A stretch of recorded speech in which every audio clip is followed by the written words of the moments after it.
మీ ఎలాంటి వ్యాపార ప్రకటనలకైనా వెంటనే మా ఛానల్ సంప్రదించండి. అందరికీ శుభోదయం అండి. మనం ఆగస్టు మాసంలో రాసుల్లో చివరి రాశి అయింది ఉభయోదయ రాశి చెందినటువంటి మీనరాశి వాళ్ళకి ఎటువంటి ఫలితాలు కలగబోతున్నాయో తెలుసుకుందాం. ఎందుకంటే ఈ మాసంలో మీరు అసలు కంగారు పడాల్సిన అవసరమే లేదు. అడ్డంకులు అధిగమించలేనివి ఏమీ కావు.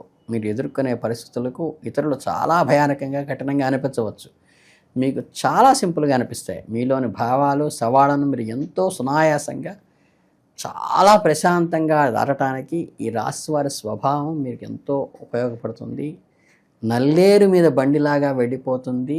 ఇటువంటి సమస్య నుండి చాలా సింపుల్గా చేప తప్పించుకున్నట్టుగా తప్పించుకుని మీరు ముందుకు వెళ్ళిపోతారు. ఈ నెలలో గ్రహాల సంచారం మిమ్మల్ని చాలా చురుకుగా యాక్టివ్గా ఉండమని సూచిస్తోంది. కుటుంబ సభ్యుల సహకారం చేయటంపై దృష్టి పెట్టండి. మీ సహాయం ప్రత్యక్షంగా కాకుండా పరోక్ష మార్గాల్లో ఉంటే మీకు వారికి కూడా ఎంతో మేలు జరుగుతుంది. ఉదాహరణకు ఎవరైనా ఆర్థిక ఇబ్బందుల్లో ఉంటే వారికి నేరుగా డబ్బు అప్పుగా ఇవ్వటం కాకుండా తర్వాత బంధాలు పాడు చేసుకునే అవకాశం లేకుండా వారికి ఎవరి చేతైనా ఇప్పించటము, ఆ ఇచ్చేవారిని వారికి జత చేయటం ద్వారా మీ బంధానికి ఇబ్బంది లేకుండా వారికి సహాయం అందే విధంగా మీ ఆత్మగౌరవానికి ఇబ్బంది కలగకుండా మీ ఇద్దరి మధ్య ఆరోగ్యకరమైన పరస్పర అవగాహన కూడిన సంబంధాలు పునాది పడటానికి ఉపయోగపడుతుంది. ఈ రకంగా సహాయం దీర్ఘకాలంలో మంచి ఫలితాలను ఇస్తుంది. ఈ నెలలో మీరు ఎదుర్కొనే ప్రతికూల పరిస్థితులు కూడా ఓపికతో ముందుకు సాగినట్లయితే మంచిగా మీరు పరిపూర్ణమైన ఫలితాలను పొందుతారు. వ్యాపార రంగంలో ఉన్న వాళ్ళు మీనరాశి జాతకులైనట్లయితే ఈ నెల మీకు అద్భుతమైన అవకాశాలను ఇస్తోంది. మీ ఊహకు కూడా అందని రీతిలో దాదాపుగా అనంతమైన అవకాశాలను ఇస్తోంది. అంటే ప్లెంటీ ఆఫ్ ఆపర్చునిటీస్ మీకు రాబోతున్నాయి. అలాగే మీ వ్యాపారాన్ని విస్తరించడానికి, మల్టిపుల్ డైరెక్షన్లో విస్తరించడానికి బాగా ఉపయోగపడుతుంది. మీరు ఇప్పటికే ఉన్న మీ వ్యాపారంలో వ్యూహాలను పూర్తిగా మార్చేయాల్సిన అవసరం కూడా లేదు. కేవలం చిన్న చిన్న మార్పులు చేయడం ద్వారా, కొత్త ఆలోచనలు జోడించడం ద్వారా అద్భుత ఫలితాలను సృష్టించవచ్చు. మీ ఆలోచన విధానం చాలా చురుగ్గా ఉంటుంది. మార్కెట్లో వస్తున్న మార్పులను ముందుగానే పసిగట్టి అందుకు అనుగుణంగా వ్యాపారం చేయగలుగుతారు. ఈ కాలాన్ని కొత్త ఆవిష్కరణలకు, ప్రయోగాలకు ఉపయోగించుకోండి. మీ వ్యాపారాన్ని ఎప్పటికప్పుడు డైనమిక్గా చేసుకోండి. అలాగే భవిష్యత్తులో ఎదురుంటే నిర్ణయాలని అనిశ్చిత పరిస్థితుల నుంచైనా మిమ్మల్ని మీరు కాపాడుకోండి. పోటీదారుల కంటే అడుగు ముందుండటానికి ప్రయత్నించండి. అలాగే సృజనాత్మక ఆలోచనలో ఆచరణలో పెట్టడానికి వెనకాడకండి. ఎందుకంటే గ్రహాలు మీకు అనుకూలంగా ఉన్నాయి కాబట్టి మీరు పెట్టే ప్రతి శ్రమకు రెట్టింపు ఫలితం వస్తుంది. ఇక ఉద్యోగం చేసేవాళ్ళైతే ఈ మీనరాశి జాతకుల పరిస్థితి కొంచెం భిన్నంగా అనిపించవచ్చు.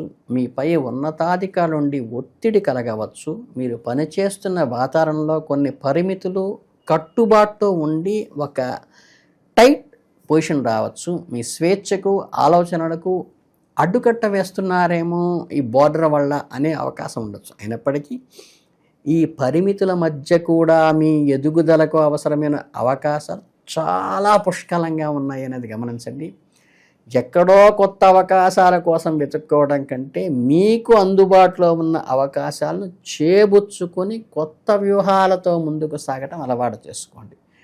మీ చేతిలో ఉన్న పనిని, మీకున్న వనరులను ప్రాపర్గా ఎలా ఉపయోగించుకోవాలో తెలుసుకోండి. కొన్నిసార్లు తర్కానికి అందని విషయాలు కూడా మనసుకు తెలుస్తాయి. ఈ నెలలో మీ అంతర్దృష్టికి చాలా చురుకుగా ఉంటుంది.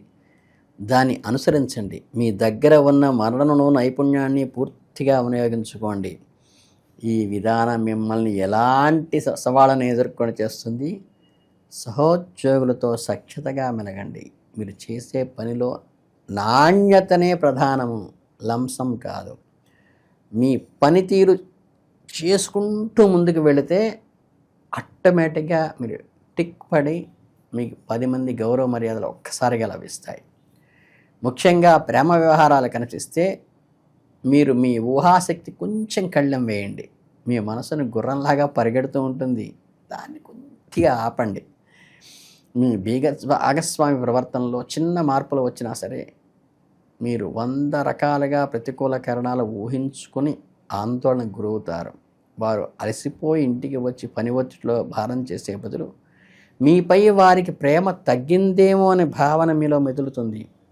అది వదిలిపెట్టి నిజంగా వాళ్ళు అలసిపోయారా, నిజంగా లోపల అంతర్గతంగా మదనపడుతున్నారా, వాళ్ళు ఏమి చెప్పదలుచుకుని మీకు సరైన ప్రాపర్గా కన్వే కావట్లేదని ఒక్కసారి కూర్చుని ఆలోచించండి. చక్కగా దగ్గరికి తీసుకోండి, మనసు విప్పి మాట్లాడుకోండి, వారి భావ వ్యక్తీకరణ కానివ్వండి. వెంటనే ప్రతిస్పందించద్దు. పూర్తిగా వాళ్ళు చెప్పటం అయ్యాక వాళ్ళ భావాన్ని సరైన కోణంలో అర్థం చేసుకొని చక్కగా దగ్గరగా తీసుకొని వారి మానసిక క్షోభకు చాలా సింపుల్ పరిష్కారం మీకు స్ఫురిస్తుంది. అది వారికి ప్రపోజ్ చేసి ఆనందదాయకమైన వాతావరణాన్ని పెంపొందించుకోండి. అలాగే మరోవైపు ఈ నెలలో ఈ పౌర్ణమి తర్వాత గ్రహస్థితులు చాలా వరకు ప్రశాంతంగా ఉండటానికి సూచిస్తాయి. అంటే మీ జీవితంలో పెద్ద పెద్ద ఉపద్రవాలను కానీ అనుకోని విపత్తులను కానీ సంభవించే అవకాశం చాలా తక్కువగా ఉంటుంది. మీ ప్రశాంతతకే మీకు ఒక వరం లాంటిది. అంటే మీ ముందుకు వచ్చినప్పుడు రిస్క్ తీసుకోవటానికి మరియు కొత్త ప్రయోగాలు చేయడానికి ఎప్పుడు వెనకాడద్దు. ఒక్కసారి క్యాలిక్యులేటెడ్గా ఉండి ముందుకెళ్ళిపోండి. కొత్త అభిరుచికి ప్రయత్నించవచ్చు. ధైర్యంగా ప్రారంభించండి. మీ సంబంధాలు కొత్త కోణాలు అన్వేషించడానికి ప్రయత్నించండి. అలాగే మీరు ఎప్పటి నుంచో ఒక సంగీత వాయిద్యాన్ని నేర్చుకోవాలనో లేదా ఒక పుస్తకాన్ని చదవాలనో ఒక ప్రదేశాన్ని దర్శించాలో అనుకుంటే ఖచ్చితంగా ముందడుగు వేయండి. ఒక చిన్న చిన్న ప్రయోగాలు మీ జీవితంలో కొత్త ఉత్సాహాన్ని నింపుతాయి. కొత్త కోణంలో ఆలోచించండి, మీకు ఆహ్లాదం ఇస్తుంది. అది మీకు పనిలో చురుకుదనాన్ని ఇస్తుంది. అలాగే ఈ ఆగస్టు 2025 నెల మీకు మీనరాశి జాతకులకి జాగ్రత్తలతో కూడిన ప్రణాళికను, సాహసోపేతమైన అన్వేషణ మధ్య సమతుల్యత సారించే విధంగా గ్రహస్థితులు ఉంటాయి. అంటే వ్యాపార యజమానిగా, ఉద్యోగిగా ఎదురయ్యే అవకాశాలను అందిపుచ్చుకుంటూ, వ్యక్తిగత విషయాల్లో మానసిక స్పష్టతని కాపాడుకుంటూ, లేనిపోని ఊహించిన ఆందోళన చెందకుండా ఉంటూ, మీ వ్యక్తిగత వృత్తిపరమైన సంతృప్తికి బులైన పునాది వేసుకుంటూ ముందుకు సాగి విజయాన్ని సాధించాలి. ఈ రాశి వారికి అధిపతి బృహస్పతి గురువు కాబట్టి గురుగ్రహ అనుగ్రహం కోసం ప్రతి గురువారం ఓం బృహస్పతయే నమః, ఓం గ్రాం గ్రీం గ్రౌం గం సహ గురవే నమః అని చక్కగా 108 సార్లు ప్రార్థన చేయండి.